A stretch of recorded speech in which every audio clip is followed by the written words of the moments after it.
Assalamualaikum warahmatullahi wabarakatuh. Hai teman-teman, perkenalkan saya Dening Septia Putri. Saya Anggi Cayaningrum. Saya Muhammad Gini Absir Al-Fauzi.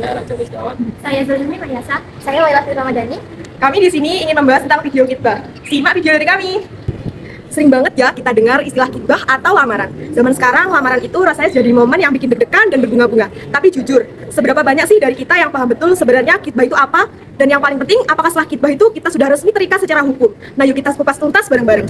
Khitbah itu janji awal, bukan akhir segalanya. Khitbah itu simpelnya adalah janji saat cowok bilang, aku serius nih mau nikah sama kamu, dan si cewek bilang, oke aku terima. Itu kayak pre-order gitu, sudah ada kesepakatan awal, tapi barangnya belum ada di tangan. Dalam agama kita, Islam, khitbah itu ibarat pemanasan sebelum berlari maraton pernikahan. Ini momen yang dikasih Allah biar kita kenalan lebih dalam sama calon pasangan. Biar keluarga kita bisa ngobrol-ngobrol dan kita bisa mantapin hati melangkah ke jenjang yang lebih serius. Jangan salah paham, khitbah itu belum nikah loh. Nah, ini dia poin krusialnya. Banyak banget yang salah kaprah, ada yang mikir setelah khitbah itu kayak setengah menikah, sudah boleh ini, itu, atau bahkan udah otomatis jadi mahram. Stop, jangan salah sangka ya. Baik dalam hukum Islam maupun aturan di Indonesia yang tertuang dalam kompilasi hukum Islam, khususnya pasal 13 di nomor 1, khitbah itu sama sekali belum menimbulkan akibat hukum apa-apa. Menurut KHI, pasal 13 KHI juga mengatur soal putusannya pinangan dan tidak ada saksinya hukum yang mengikat. Artinya apa? Satu, belum ada satu suami istri, kamu belum wajib menafkahi si dia. Dan si dia juga belum wajib melayani kamu. Hak dan kewajiban pernikahan itu baru muncul setelah akad nikah. Kedua, belum terjadi perwalian nikah. Pihak wali belum menyerahkan perwaliannya secara sah. Ketiga, belum jadi mahram. Kamu dan calon pasangan masih tetap bukan mahram. Jadi ingat ya, batasan interaksi antara lawan jenis yang bukan mahram itu tetap berlaku.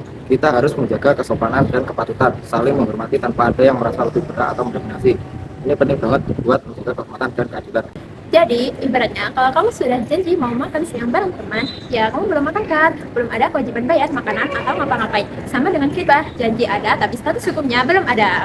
Masa khitbah, kesempatan emas yang jangan disia-siakan. No, Meskipun belum ada ikatan hukum, masa khitbah ini justru jadi kesempatan emas buat kalian berdua dan keluarga untuk satu, saling kenal lebih jauh, sifatnya, kebiasaannya, cara pandangannya. Dua, ngobrolin visi dan misi rumah tangga impian, pastikan ada kesamaan, pemahaman tentang keadilan dan kesetaraan gender di masa depan. Yang ketiga adalah mempersiapkan dari lahir batin untuk membangun bahtera rumah tangga. Rasulullah SAW juga menganjurkan kita untuk mengenal calon pasangan seperti dalam hadis. Apabila salah seorang di antara kalian meminang seorang wanita, jika ia mampu melihat sebagian dari apa yang menariknya untuk menikahinya, maka lakukan. Hadis riwayat Abu Dawud. Hadis ini menunjukkan pentingnya proses pengenalan selama masa khitbah, namun tanpa mengabaikan batasan syariat yang ada. Ingat ya, khitbah itu janji, tapi ikatan suci yang sah secara agama dan negara baru terwujud saat akad nikah sudah terlaksana dengan semua rukun dan syaratnya. Jangan sampai karena salah paham malah melanggar batas-batas syariat. Manfaatkan masa khitbah ini sebaik-baiknya untuk saling mengenal dan mempersiapkan diri menuju bahtera rumah tangga yang sakinah, mawadah, dan warahmah. Semoga penjelasan ini bikin kita makin paham dan bisa menjaga diri dengan baik. Sampai jumpa di video selanjutnya. Wassalamualaikum warahmatullahi wabarakatuh.